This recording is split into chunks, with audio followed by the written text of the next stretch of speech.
Allah subhanahu wa ta'ala says, مِنَ الْمُؤْمِنِينَ رِجَالٌ صَدَقُوا مَا عَاهَدُوا اللَّهَ عَلَيْهِ.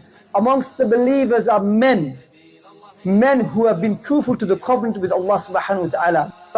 والصلاة والسلام على رسول الله وعلى آله وأصحابه ومن والاه. Assalamu alaikum wa rahmatullahi wa barakatuh.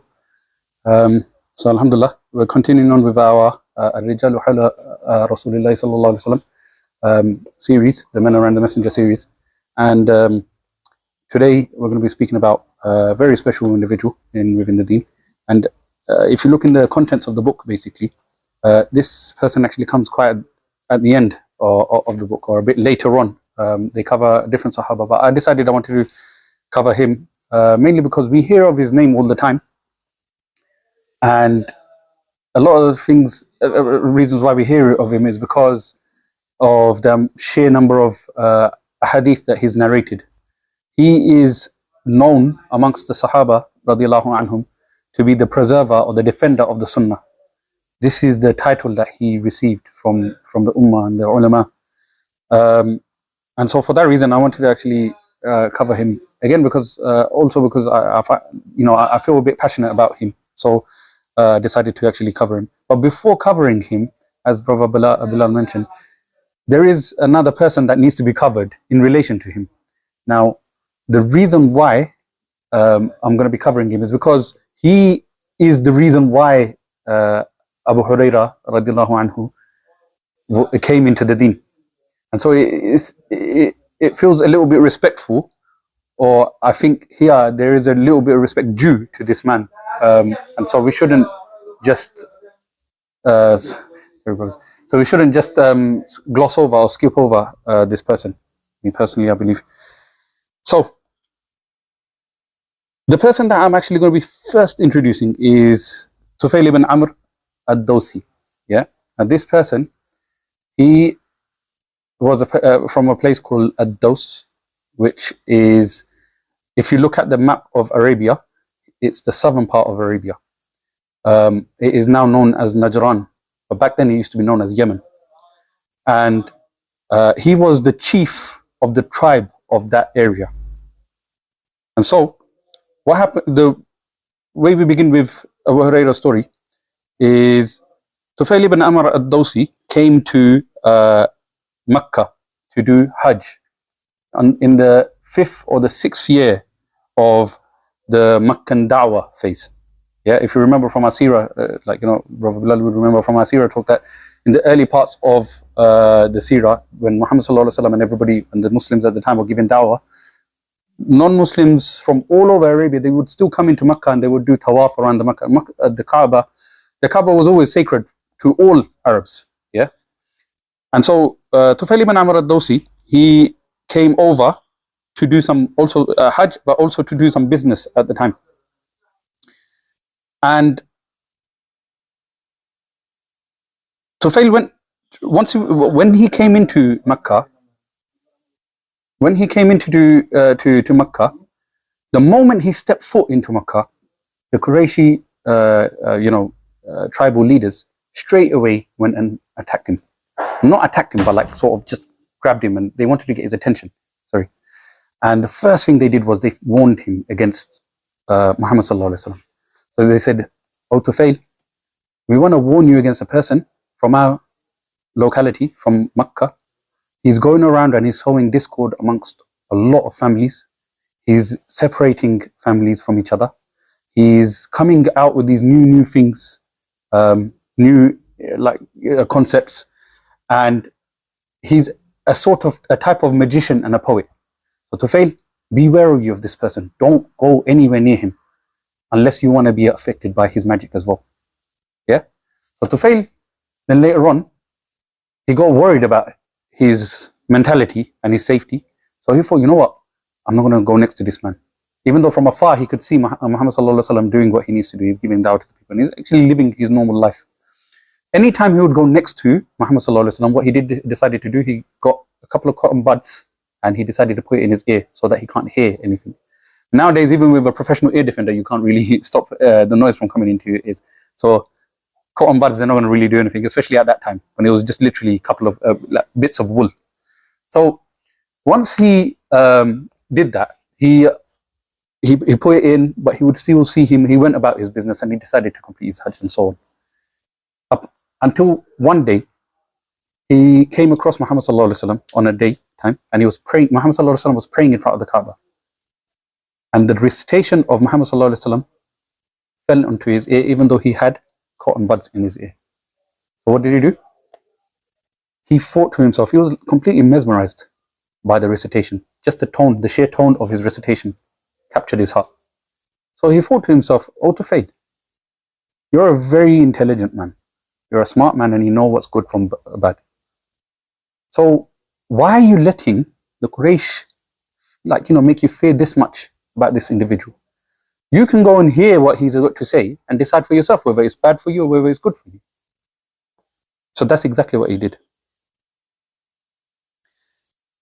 And so he went to Muhammad sallallahu alaihi wasallam and he asked him about what he's reciting. Muhammad sallallahu alaihi wasallam took his time and he explained it to him. But this wasn't done in public. He decided to actually follow Muhammad sallallahu alaihi wasallam back to his home. And obviously this was at the time when he was living with Khadija radiallahu anha. And in private he actually asked him, what is this that you're, why are they warning me about you? What are they saying about you? What are you doing? Yeah, what are you reciting? And so Muhammad sallallahu alaihi wasallam explained to him about the concept of Tawheed and about Allah, and that he's the messenger of Allah subhanahu wa ta'ala, and that no idol should be worshipped. And it's the same message that every prophet came with. Allah subhanahu wa ta'ala provides for us, He clothes us, He gives us our life, our health, our wealth, everything, our families. And then whilst He gives us all this ni'am, we go and bow and prostrate to idols. That doesn't make sense. So this message, again, it resonated with Tufail ibn Amr ad-Dawsi's character, and he thought there's truth in this. So after he heard the message from Rasulullah sallallahu alaihi wasallam, he accepted Islam, and he accepted Muhammad sallallahu alaihi wasallam as the messenger of Allah sallallahu alaihi wasallam. So then he decided he wants to go back and tell his people. He's the chief of his tribe, don't forget. So he wants to go back and he wants to tell his people about the message that he received from Muhammad sallallahu alaihi wasallam, so that they can be saved as well. So he asked Muhammad sallallahu alaihi wasallam, he said, "Ya Rasulullah, I want to go back and speak to them, but I'm worried that they're not going to believe me. So please give me a sign, or ask Allah subhanahu wa ta'ala to give me a sign to show to these people, so that they may embrace Islam as well." And so Muhammad sallallahu alaihi wasallam basically made dua to Allah subhanahu wa ta'ala, saying, "Oh Allah, please give Amr a sign, Tufail ibn Amr a sign, so that he may go to his people and invite them to the way of Allah subhanahu wa ta'ala." And this is one of the kiramat that happened to one of the early Sahabas, because he was an early convert. Yes, one of the first few converts of the Arabs. And a light came out from his face, from Tufail ibn Amr's face. So as he was going, and just before he was entering Ad-Daws, he thought to himself, you know what? If the light comes from my face, they're not going to take me seriously. They're probably going to think this is some sort of trickery. So he made dua to Allah directly, and he said, "Oh Allah, please do not let the light come out from my face. Give me a sign elsewhere, so that they do not think that I'm tricking them." And so the light went from his face through his body, and he was carrying a little whip, and that whip became enlightened. And so when he went back to his people and he spoke to them, he propagated the message of Islam, and he showed them the whip as well. And it's almost as if this whip, it reminds me of sort of like, Musa alayhi salam's story. How Allah subhanahu wa ta'ala made his hand, enlightened. And that's exactly what happened with him. Almost similar to that. And unfortunately, at this time when he was giving da'wah to the people, not many of them converted. A few did, but not all of them. So Tufail, he became very anxious about this, and he became very agitated. Like, he couldn't fathom that I'm coming to you with some very clear signs, first and foremost. And the concept of this is not confusing at all. It's very simple. There is only one Lord who created everything, and only He should be worshipped. And so he couldn't believe that his people were being, they were just being a bit arrogant, and they just completely wanted to ignore the message. And the two main reasons that he identified to Rasulullah sallallahu alaihi wasallam, he's going to say it to him after a few years when he goes back and he returns to Mecca. So this happens after he gives them dawah, and some of them refused, but some of them accepted. He went back to Mecca to visit again. And this time he said to Muhammad sallallahu alaihi wasallam, "Oh Rasulullah, I went to my people and I told them about the message of Islam, but my people are too distracted by zina and riba." So these are the two things that he identified in amongst his tribal people that were keeping them from accepting the message of Islam. And this is something, again, just to relate to our times, this is something that's rampant even amongst us right now. And you'll find, especially amongst the Muslim community, that they are very weak when it comes to those two areas. And these are most likely one of the two reasons why sometimes they find it hard to take a step towards the mosque and find it hard to make a little bit of an extra commitment towards the deen, like going on a path to gain knowledge or actually starting to get involved with some sort of Islamic dawah work or some area activities. Why? Because they just can't seem to pull themselves away, their nafs away from those two parts. And also, shaitan comes to them and he tries to make them feel guilty about being involved in it in the first place. So there might be some people, for example, who are unfortunately involved in riba or involved in a haram relationship. And when they think, "Oh, I need to start practicing," or when those thoughts actually come to their head, the moment that happens, shaitan comes to them and he says to them, "How can you consider yourself or expect yourself to be practicing, or even try to practice when you're in this situation? Forget about that. There's other brothers that are practicing. You do your thing, innit? Just make dua to Allah to forgive. That's it. Allah will forgive you." That's the sort of whispers shaitan whispers to a person when it comes to trying to motivate himself to actually go and become closer to the deen and Allah subhanahu wa ta'ala. So here's the next bit is a bit surprising. He goes to Muhammad sallallahu alaihi wasallam, "Ya Rasulullah, please make dua that Allah destroys them." Because that's how frustrated he became with his people. And again, I'm going to go into a side point. Imagine Nuh alayhi salam. 950 years, more than 950 years, he kept calling to Allah. And even then he didn't get, he actually eventually got frustrated and he said, "La tazar ala al-ardi min al-kafirin dayyara." Like, do not leave any of a single one of their face upon on this earth. Do not leave them, not even a single one of them in this world. And that's exactly what Allah subhanahu wa ta'ala did, by the way. After that, the kafirin were completely wiped out when the Safina of Nuh alayhi salam was saved and the flood happened. So all the kafirs were destroyed. But you know what? Here, now you're going to see something about Muhammad sallallahu alaihi wasallam's nature. So Muhammad sallallahu alaihi wasallam, he said, "Allahumma hdi dawsan." That's the dua that he made instead of what he asked for.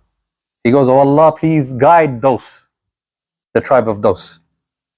And this shows the leniency, the rahmah that Rasulullah sallallahu alaihi wasallam had towards the people of his locality and around him. So Abu Hurayrah, once he made this dua, Abu Hurayrah radiallahu anhu, along with 80 other households of those, accepted Islam. And when things went back, Tufayl ibn Amr, when he went back to his tribe, he found them. Not all of them completely converted. He had to talk to some of them and still convince some of them, but a lot of them were accepting Islam more easily. Their hearts became more and more open. This is one of the specialties of Rasulullah sallallahu alaihi wasallam's dua. How Allah subhanahu wa ta'ala takes him so seriously, and how loved Rasulullah sallallahu alaihi wasallam is when it comes to this. So now Tufayl came for the third time to Rasulullah sallallahu alaihi wasallam, and he informed Rasulullah sallallahu alaihi wasallam that the people of those have started to embrace the deen. And in this time, he also took the opportunity to invite Rasulullah sallallahu alaihi wasallam to come back to Najran, to Yemen at the time, and live there. He goes, "Oh Rasulullah, you over here, you are accepted by some, but you're struggling with others. Come back with us and live with us in those." This is the only other tribe to ask Rasulullah sallallahu alaihi wasallam to come and stay in his thing, in their land. They were the only other tribe that offered shelter to Rasulullah sallallahu alaihi wasallam. But Rasulullah sallallahu alaihi wasallam didn't go Can anybody tell me why? Why didn't Rasulullah sallallahu alaihi wasallam go to a dose when he had the opportunity? And this is something about his character that we should know about. Anybody want to take a guess? Venture a guess? Because of companions, not necessarily no.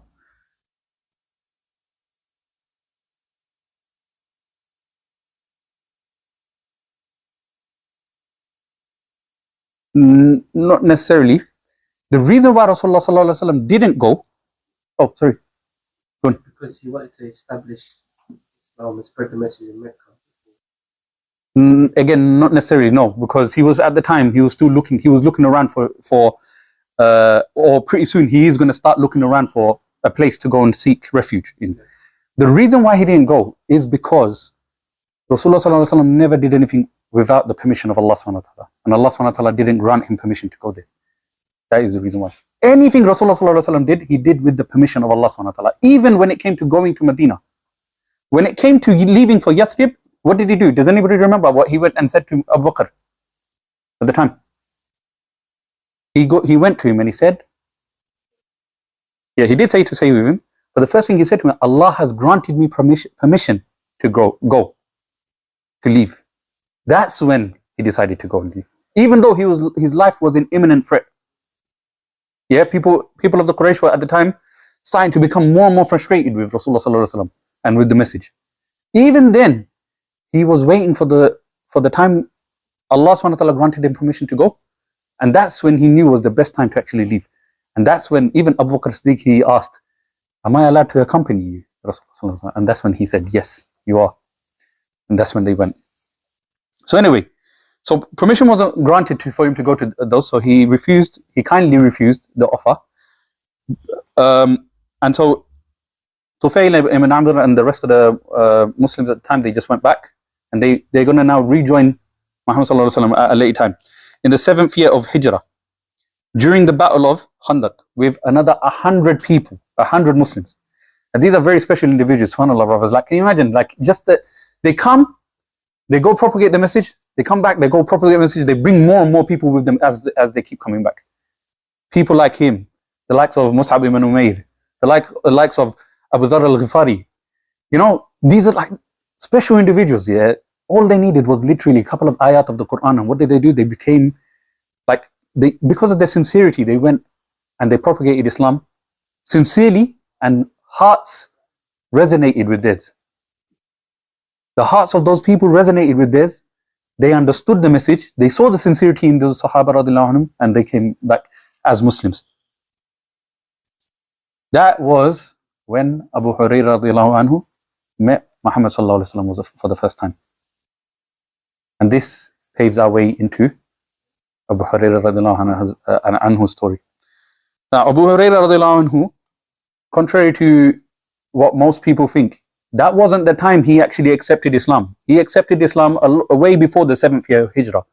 There is a opinion out there, or a thing out there, basically, where people are saying that Abu Hurayrah was only a Muslim for, like, you know, from that point onwards. So he only had maybe 3 or 4 years, 3.5 years to be precise, with Rasulullah sallallahu alaihi wasallam. After Rasulullah sallallahu alaihi wasallam passed away, that's when he went on. But that wasn't the case. And some of the evidences to actually support the view that Abu Hurayrah, he accepted Islam quite a while back. He was one of the earlier converts of Islam. There was a time when after one of the battles, a man stood up to ask for his right of the booty that was received. But Abu Hurayrah, basically, as soon as he recognized this person, and this person was like, he was a mushrik at the time of the Battle of Badr. His name, I can't remember the name of the Sahaba, basically, Sahabi, sorry. But he was asking for the booty. Then Abu Hurayrah straight away got up and he said, Ya Rasulullah, don't give him booty. He's the one who killed Ibn Abi Qawqal. And that was the person that the person actually killed during that battle. Abu Hurayrah wasn't even there at the time. But he remembered such a minute detail of the Battle of Badr at the time.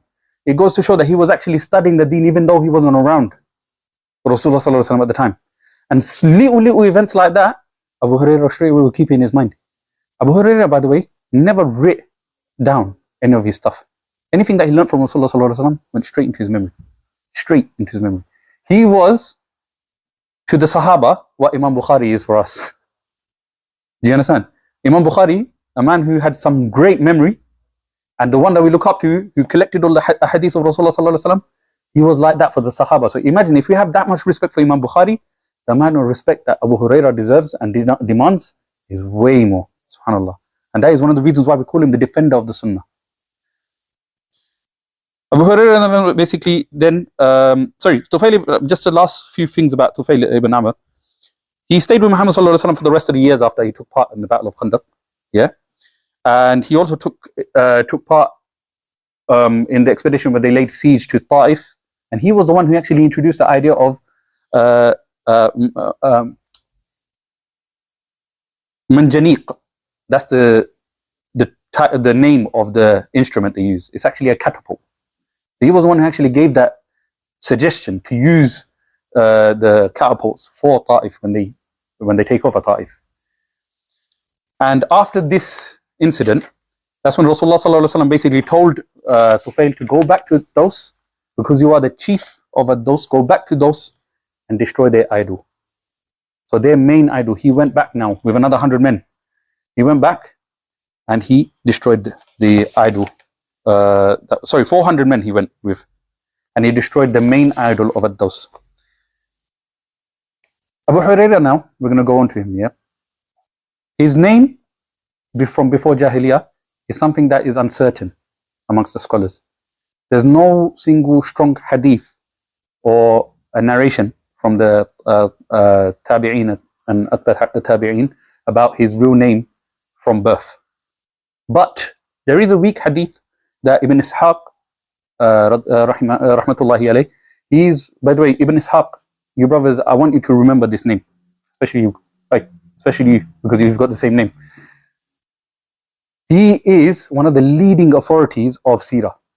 Ibn Ishaq and Ibn Hisham, those two people. They are the two of the most prominent scholars to actually collect the Seerah. And then most of the scholars that came after derived work from them. And then they added on, or they took certain parts out. Like, for example, Ibn Ishaq, his book was fat. And a lot of the scholars that came after, they decided, you know what, we need to take a little bits and bobs of those out, because otherwise it's going to become too complicated for the layman to understand what happened in the life of Rasulullah sallallahu alaihi wasallam. So little bits they may be taken out, and they condensed it a little bit. But anyway, Ibn Ishaq, rahmatullahi alayh, he narrates in this week hadith that Abu Hurairah radiallahu anhu himself mentioned that my name before Islam was Abdul Shams. Yeah? But then Rasulullah sallallahu alaihi wasallam, he named me Abdul Rahman. And so from that point, I became Abdul Rahman ad-Dawsi. But then after one day, I had a little hir. A hir means kitten. I had that in my garments once. And Rasulullah sallallahu alaihi wasallam and some of the companions saw me. And they asked, what's that? And he said, this is a hir, a kitten. And I play with it sometimes. From that point onwards, Rasulullah sallallahu alaihi wasallam and the rest of the companions started calling him Abu Hurairah. Hurairah is the same as hir, which is kitten, the father of the kitten. And that's how he received his name. And you know, from that point onwards, especially because Rasulullah sallallahu alaihi wasallam used to call him Ya Aba Hir, by that name. He himself said, I love this name. And I don't want anybody to call me anything other than this name. And so Rasulullah sallallahu alaihi wasallam and the rest of the companions continued to call him. Up until today, we know him as that person.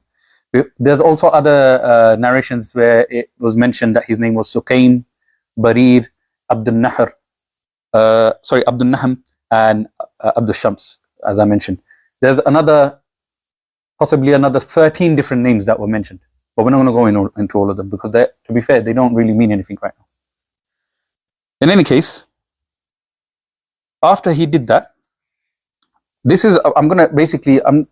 going to leave it at this. Yeah, I'm not going to go. I'm just going to maybe mention one last thing, and that's this is going to pave our way into the actual story of Abu Hurairah next in the next session. Rasulullah sallallahu alaihi wasallam also he deemed him as the Sayyid of Ahlus Suffah. Yeah, the master of the Suffas, the people of Suffah. And who are the people of Suffah? Any brothers know about these people. Very special people. From our Seerah classes, brothers, I'm sure Ahlul Sufa came up a few times now. So do any of you brothers remember? All right. No? Right. So Ahlul Sufa were a group of people who literally sacrificed everything, yeah, and came to Rasulullah sallallahu alaihi wasallam, and they were the poor people that took shelter in one of the corners of Rasulullah sallallahu alaihi wasallam's masjid, and they were known to be the students of knowledge at the time. They sacrificed everything, literally. Hardly any of them had any food to eat for days. They had any clothes to wear. And Abu Hurayrah, even though he came from a decent background, not too wealthy, not too poor, he chose to be amongst Ahlul Sufa. Why? Because he wanted to be close to Rasulullah sallallahu alaihi wasallam and learn everything he could possibly learn from Rasulullah sallallahu alaihi wasallam. And so that's what he did. Yeah? They are known as Ahlul Sufa. Now, brothers, I want you to remember these certain things that I'm telling you guys here. You know, I'm mentioning these details. I'm not mentioning these things to make it sound entertaining. I want you brothers to actually remember some of these things.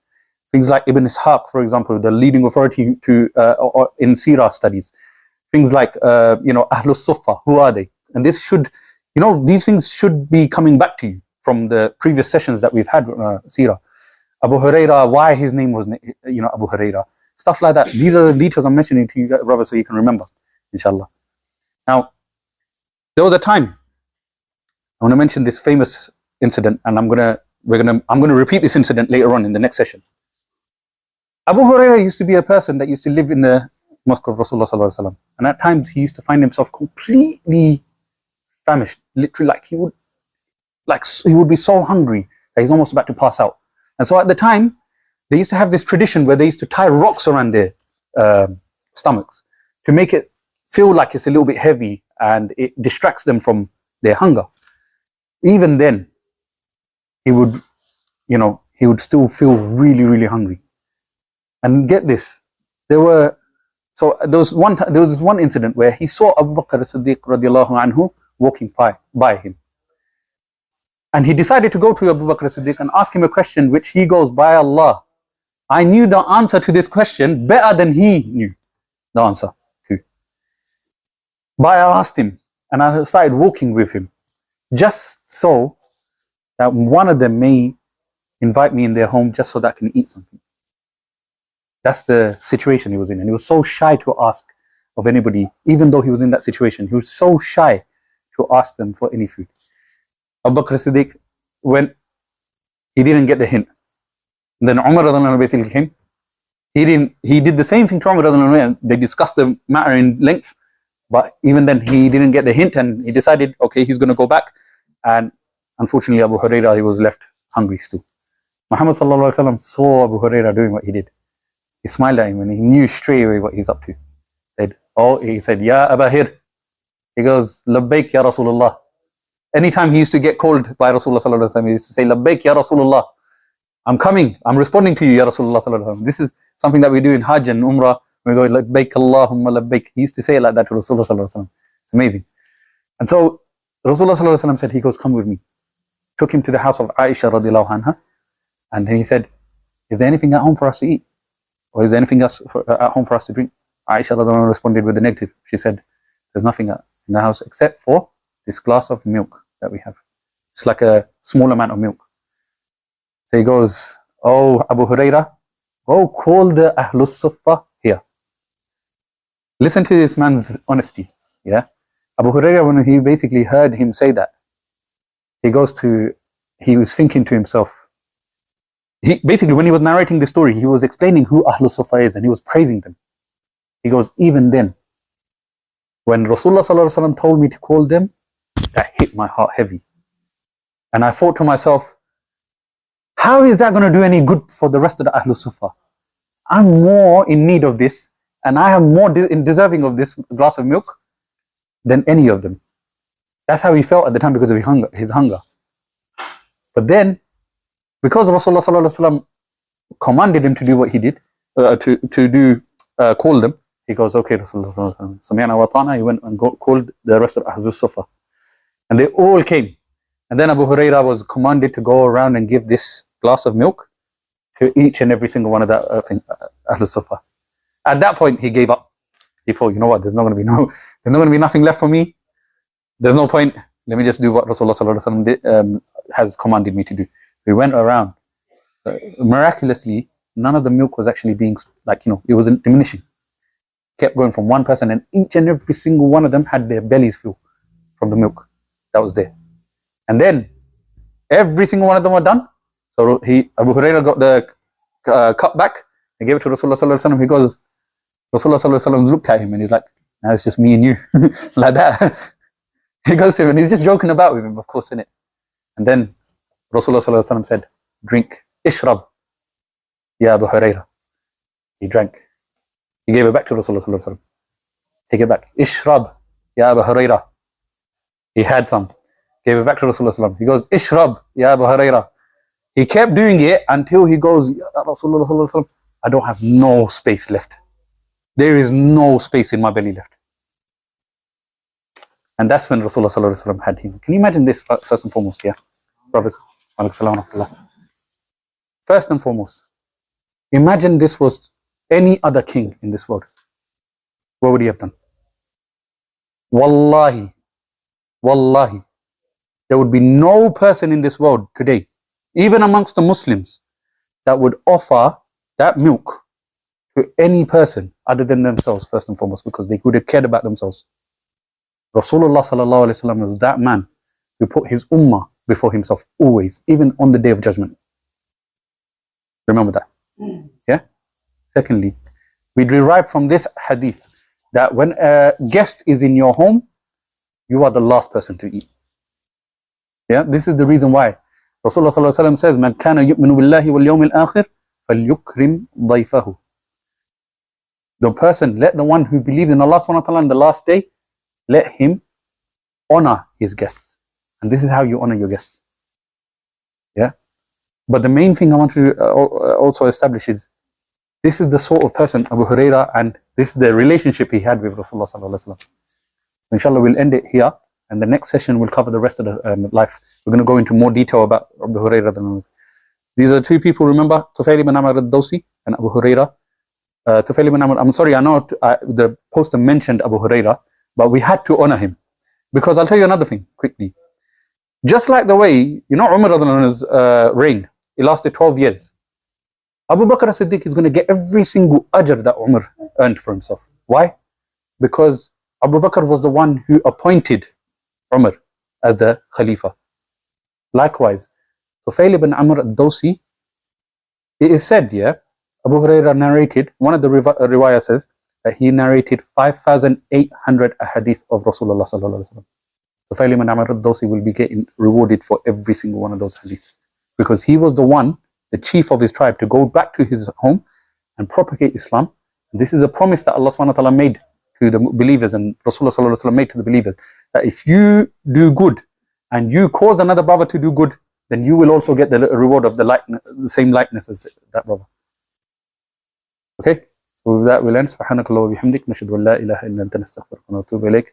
Anything good I've said is from Allah subhanahu wa ta'ala, and anything wrong I've said is from my own weakness and from shaitan.